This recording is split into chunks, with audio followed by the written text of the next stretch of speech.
Welcome to Macro Insight. This is my weekly call where I take you through my thoughts on all of the different asset classes out there, which trades I'm looking at, what the main market drivers are and narratives, and how I'm risk managing my positions. If you haven't already signed up to your free 1-week trial, please visit the website link in the description to this video, and that will give you access to the live call with me, and that takes place on Tuesdays at 2 p.m. London time. Hopefully I'll see you there next week. So really, I mean, the main thing that's going on at the moment is it's all about the dollar. So I think it's probably better off that we actually start off with the dollar. So, I had put on my Twitter probably about a week ago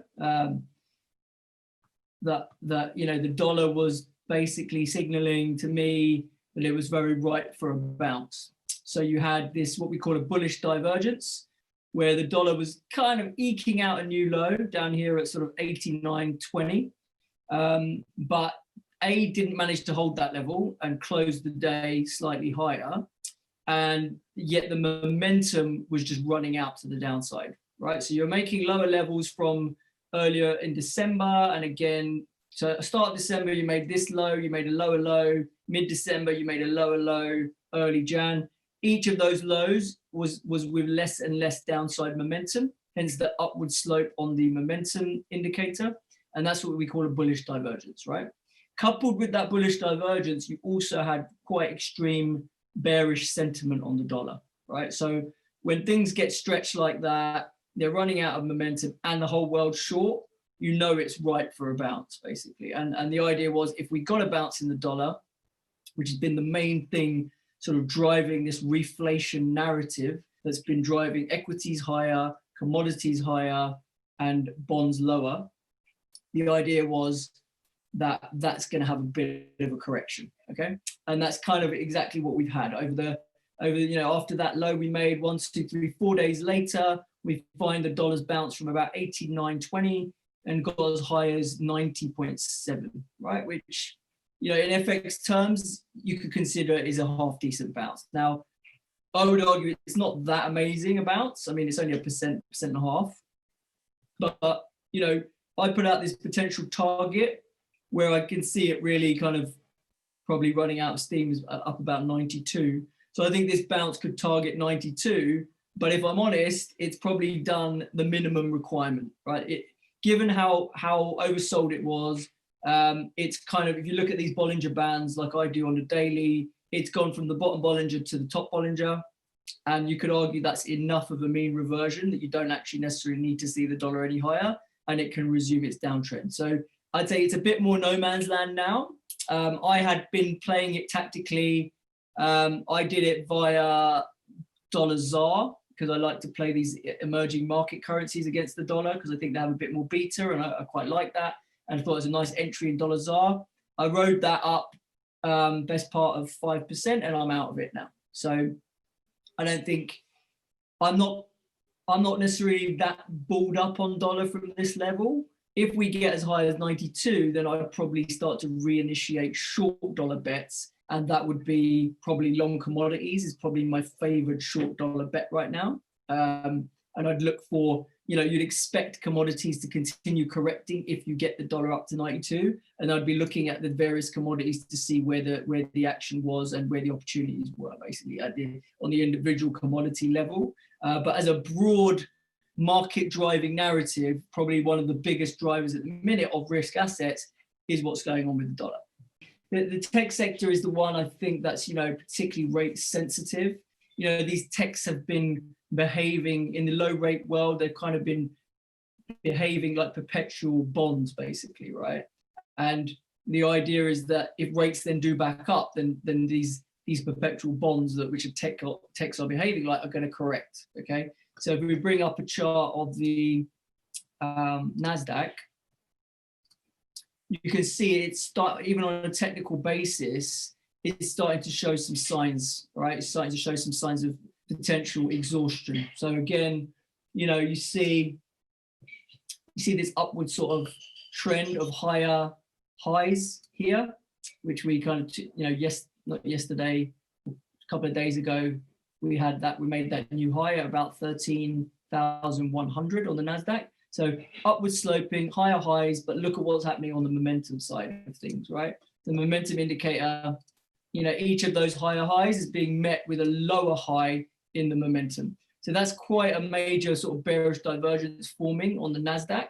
And the NASDAQ also happens to be the rate sensitive sector that doesn't like yields backing up a lot, right? And yields are starting to kind of crack. So you've got a few things pointing to some potential weakness, particularly in the tech sector. Maybe it will get offset by some strength in some of those value sectors that was obviously re-rated a lot since the vaccines. But, certainly in the tech space, some actually worrying signs. Now, that's on a daily chart. If you make it a weekly chart, similar sort of story, right? So you've got a weekly kind of higher high versus what we saw in August, yeah? And then you look at the momentum peak there was higher than the momentum peak we've just seen. Not quite as dramatic a divergence as what we see on the dailies, but still a negative divergence there, suggesting that tech may be in for some more meaningful correction in coming weeks, basically, right? So that's kind of what I would look out for. I mean, on top of that, you also got to think about sentiment, right? So an interesting thing that Citibank put out is this panic euphoria model, right? Now, they basically use that as the sentiment gauge for extreme sentiment that works as a contrarian indicator. Yes, so this is a sentiment graph that's been put out by Citi. It kind of models sentiment through a degree, various metrics that it looks at, and it goes back to 87, so it goes back pretty far, right? It's crunching a fair amount of data there, and we've got a reading of like 1.8 on this composite here, which is pretty much the highest reading we've seen in terms of euphoria, right? So it's panic or euphoria. So when this number is sort of negative, it's panic. When it's positive, it's euphoria. It's the most positive number this has been, okay? So generally, it projects that when those numbers are so crazy high, that you're almost 100% probability that the next 12-month return on the S&P is going to be negative, right? So it's saying that everyone's all in, max bullish sentiment, and it's going to be very hard for the market to live up to these expectations if you go on what has historically happened when sentiment has got to these extremes. Yeah. So just one snapshot there. I mean, there are other indicators that flag similar type things about sentiment, but some people look at CFTC data for futures and they say, oh yeah, but look at that doesn't show the most bullish reading on futures and stuff like that. But the problem with just looking at the futures contracts is that it doesn't give a full holistic picture, because some people will use futures to express a view and some people will use futures to hedge an exposure, right? So I don't think that's holistic enough. I don't think it's all encompassing enough. Whereas something like this measure, and I don't know the exact numbers that go into their model, but I think it's a bit more broad. I think it covers a few more things and probably gives you a slightly better sense of how bullish or bearish people really are. And from what we can see here, people are very, very bullish, right? But it does make sense as well that people are coming into this year with fresh capital, feeling quite bullish, feeling like we're coming out of the storm that COVID gave us. And so there are reasons to be bullish, right? It's just the question is, has it gone too far too fast? And does that bullish sentiment need to be unwound a little bit before it can really carry on and be more of a healthy rally? Yeah, because that's what you don't want. You don't want markets that basically just kind of go too far too fast. An example, something like Bitcoin, we'll talk about in a bit. But those sort of markets are the ones that are a bit dangerous because they can have pretty aggressive, sharp corrections, right? Whereas what we would like to see is a market that kind of goes up, corrects, and kind of doesn't feel too frothy or too overbought, basically. And I think right now, certainly some of these sort of US equities are feeling a bit like that. So I would be a bit wary and a bit careful about it. Yeah. Don't get me wrong. I don't think, given the current setup, I don't think the correction is going to be enormous. I don't think we're in for some massive crash or anything like that. But, a healthy correction in the NASDAQ that can get us back towards anywhere around 12,000, that's good enough, right? That just takes some of the froth out of the market and allows us to rebuild, allows us to actually see what earnings look like over the next sort of couple of months. And also the biggest story is vaccines, right? It gives us an idea about the rollout rate on vaccines, the effectiveness, and whether or not these lockdowns can actually get lifted and stay lifted at some point, right? Because clearly we all know that we're all still experiencing lockdowns. We're all kind of still stuck at home, and just managing the best way we can, right? So if we have a look at gold, you know, I had flagged this kind of key resistance zone that we got to. This is the weekly chart, but put it to daily. So I flagged sort of, again, about a week ago that gold was flying up to this sort of level. I said this band of kind of 1945 to 1975 was going to be a big resistance area. And if we broke it, then maybe that's it, correction over, and we're going back to the races. But we failed here, and we failed quite spectacularly. So we went straight back down to the other support level around sort of the low 18s, 1825. Now, that big support that we bounced off 1760 is obviously in play.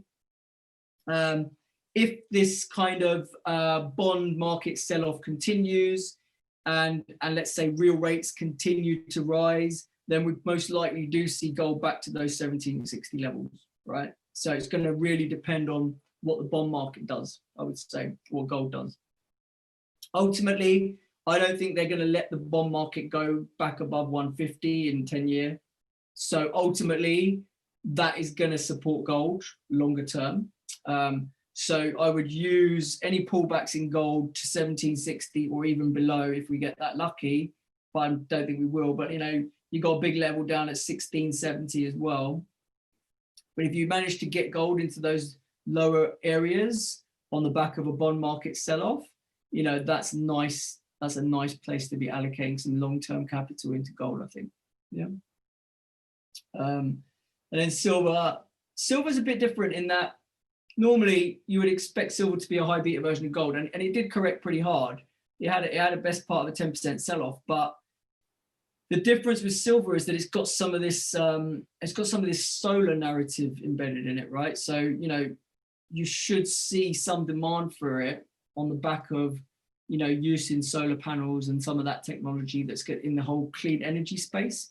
And so that might end up being supportive for silver. So even though silver will get dragged down a bit if gold comes off, you know, if you get silver down towards these supports at like 20, you know, I've got some minor supports that it already got to, but for me, the major supports are in this 23, 22 area.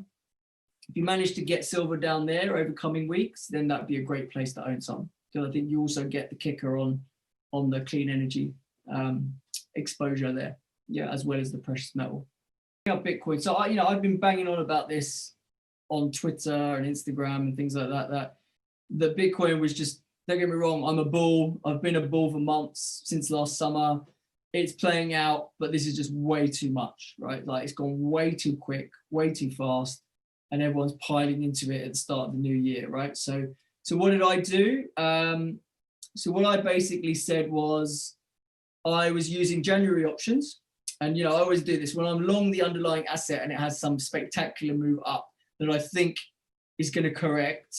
And I don't want to let go of my long-term exposure. I overlay that exposure with risk reversals. Okay. So, and I pick an expiry that encompasses when I think that move down is going to happen by, basically. So for me, I just used the January expiry, which was end of Jan for Bitcoin. That's where the options are sort of most liquid. And I basically sold the upside calls. So the market was at around 40,000. So I sold the 56,000 calls, and I bought the 32,000 puts. Okay. And I did that for pretty close to nothing, right? Pretty close to zero. Yeah. So the idea is that we're at 40,000. If we keep rallying, yeah, then I don't get taken out of my exposure until we get to 56,000, right? Which was another 40% higher by the end of Jan. Not bad, yeah? That's where you get taken out. And then if we sell off, then you get short from 32,000, basically. And that means you protect your entire exposure. If you do it in your entire size, now I did it in a part of my size, right? But you basically get short whatever notional puts you buy from 32. And given the run that we've had, since we broke 20,000, we just rocketed to 40. So there's nothing to stop us. Now, I did a few sort of retracement analysis to suggest that the kind of big levels that to look out for on the way back down were 31, 29, 28, and 25.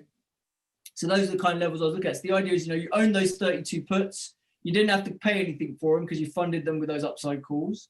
And then as we come off, you can start dipping your toes back in and covering those puts to lock in the money of those puts, basically. And therefore you monetize some of that correction, yeah? And you get yourself back to long again, which is what you wanted anyway, because you're a long-term bull for Bitcoin, right? So that's kind of how I did it. It's worked out pretty okay so far. Can't complain. I did a tiny little bit of monetization yesterday when we got to like 33,000, which is kind of where we are now anyway. We went as low as 30,000, then we went as high as 36,000, and now we're back there. So we're winging around 10-20% every few hours in this thing, right? So the vol is just off the charts. But that's what I think is nice, to sort of use these trades to help monetize some of those swings. Like you can sit there with your eyes closed and just long whatever you want to be long and not look at it, and that's fine too. Or you can actually embrace the volatility and trade around it and hopefully nick some extra money, basically doing it that way, right? So that's kind of what I'm trying to do. So some of the reasons I was just thinking it was overdone, again, I was seeing a bit of a bearish divergence. So we were making higher highs. Momentum was signaling it was a bit weaker. On the weekly chart, that was one of the big drivers for me. The weekly chart, the RSI on the weekly chart got as high as 95. Yeah, that is higher than anything we saw in 2017. In the crazy bull run of 2017, we basically didn't even see a weekly RSI of 95. So I was like, current RSI of 95 on the weekly is just too much. I think it needs to correct. I'm taking off some exposure. So that's what I did, right? But I did it via options because that's how I like to do it. And I think there was a great opportunity in options because the way the options were pricing was that the relative premium that you were getting for selling that call was quite high versus the premium you were spending for the put. Because normally, say for example, in equities, when you're buying risk reversals to protect the long position, you're having to pay relatively more for the puts and you're having to not get as much for the calls that you're selling. So the skew in the vol surface is working against you. Whereas the great thing about doing this risk reversal with Bitcoin, and this also generally works for gold, but just not to the same extent because the vol's not quite as crazy high. But in Bitcoin, those upside calls trade at like 170 vol, and the puts that I'm buying were trading at like 130 vol. So I was actually getting a 40 vol pickup by selling the call and buying the put, and that was allowing me to pick my strikes that were like, quite asymmetric, right? I was buying a put that was 20% out of the money, and I was selling a call that was 40% out of the money. And that's not a bad way to be, right? You have protection kicking in down 20%, and yet you don't get taken out of your long until up 40%. Can't really get a lot better than that, right? So I was quite happy with that structure as a hedging structure. And like I say, it's playing out now. From my perspective, if we get down to like 28,000, I'll be taking a lot of my hedge off because I do think this market trades a lot higher this year.